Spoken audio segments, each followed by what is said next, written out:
जी हाँ, आ वखते उनाळो काळजाळ રહેવાનો છે તે નક્કી જ છે, કારણ કે જે ફેબ્રુઆરીમાં સામાન્ય ઠંડી રહેતી હોય છે ત્યાં જોરદાર ગરમીનો અહેસાસ ગુજરાતના લોકોએ કરવો પડી રહ્યો છે।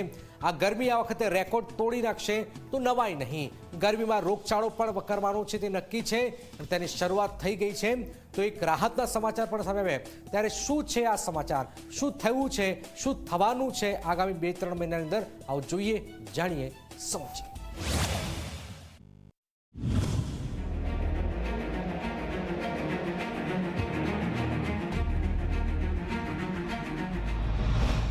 ગુજરાતમાં ગરમી તોડશે નવા રેકોર્ડ।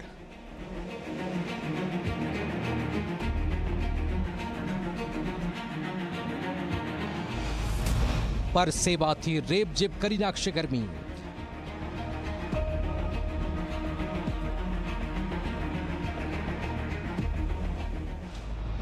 આકાશમાંથી વરસશે અગનગોળા।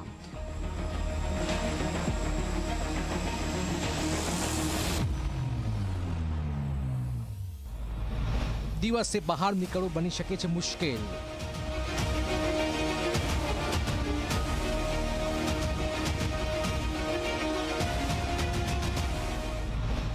હોસ્પિટલો ઉભરાઈ જાય તેવી હશે ગરમી।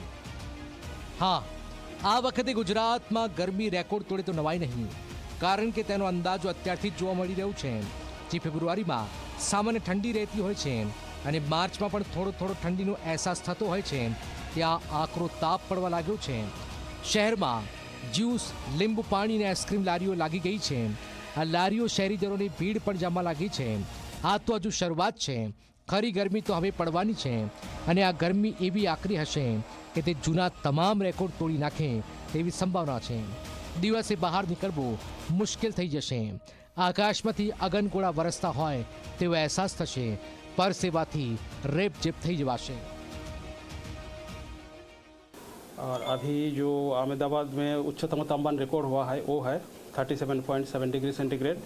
गुजरात रीजन में सबसे ज़्यादा उच्चतम तापमान रिकॉर्ड हुआ है वो है सुरेंद्रनगर में 38.5 डिग्री सेंटीग्रेड।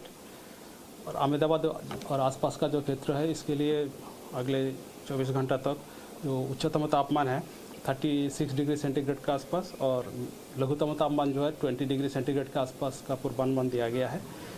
ગુજરાતમાં ગરમી ત્રાળ પાડવાની છે, એવી ગરમી પડે તેવી શક્યતાઓ છે કે હોસ્પિટલો પણ દર્દીઓથી ઉભરાઈ જશે અને તેની શરૂઆત પણ અત્યારથી થવા લાગી છે। હાલમાં અમદાવાદની 16 સિવિલમાં દર્દીઓની સંખ્યા વધવા લાગી છે। એક સપ્તાહમાં 13,130 ઓપીડી નોંધાઈ। ગત સપ્તાહમાં 12,884 કેસ નોંધાયા। 4,246 દર્દીઓને દાખલ કરાયા। મેલેરિયાના 3, ડેન્ગ્યુનો 1, ઝાડા ઉલટીના 27 કેસ નોંધાયા। તો ગરમીના કારણે પાણીજન્ય રોગ વધવાની પણ શક્યતાઓ છે। વૃદ્ધો અને બાળકોમાં ઇમ્યુનો પીડિત વ્યક્તિને અસર વધુ થવાની શક્યતા છે। રોગચાળાની વાત કરીએ તો ગત અઠવાડિયા દરમિયાન એટલે કે 17 ફેબ્રુઆરીથી 23 ફેબ્રુઆરીની વચ્ચે 16 સિવિલ હોસ્પિટલની અંદર કુલ 13,130 ઓપીડી કેસ જોવામાં આવ્યા છે, જેમાંથી 4,642 દર્દીઓને દાખલ કરવામાં આવેલા છે। જો રોગચાળા પ્રમાણે વર્ગીકરણ કરીએ તો ડેન્ગ્યુનો 1 પોઝિટિવ કેસ મળેલો છે, મેલેરિયાના 3 પોઝિટિવ કેસ મળેલા છે, ચિકનગુનિયાનો 1 પણ પોઝિટિવ કેસ જોવા મળેલો નથી। ડોક્ટર્સ હાલમાં વધારેમાં વધારે પાણી પીવાની અને સુતરાઉ કપડાં પહેરવાની સલાહ આપી રહ્યા છે, પણ આ તો હજુ શરૂઆત છે। ખરી ગરમી તો માર્ચમાં જોવા મળવાની છે। માર્ચ જેમ આગળ વધતો જશે તેમ ગરમીનો પારો પણ ઉચકાશે। આ ગરમીમાં ગુજરાતીઓએ શીખવું પડશે, પરંતુ રાહતની વાત તો એ છે કે આગામી 1 દિવસ ગરમીથી થોડી રાહત મળવાની આગાહી હવામાન વિભાગે કરી છે। તાપમાનમાં 2 થી 3 डिग्रीનો પણ ઘટાડો થવાનું હવામાન વિભાગનું अनुमान છે। आने वाला अगले 7 दिन तक मौसम ड्राई रहेगा और जो लघुतम तापमान है इसमें ज़्यादातर परिवर्तन नहीं होगा, मतलब NLC में रहेगा 102 डिग्री सेंटीग्रेड के अंदर ही वो चेंज रहेगी।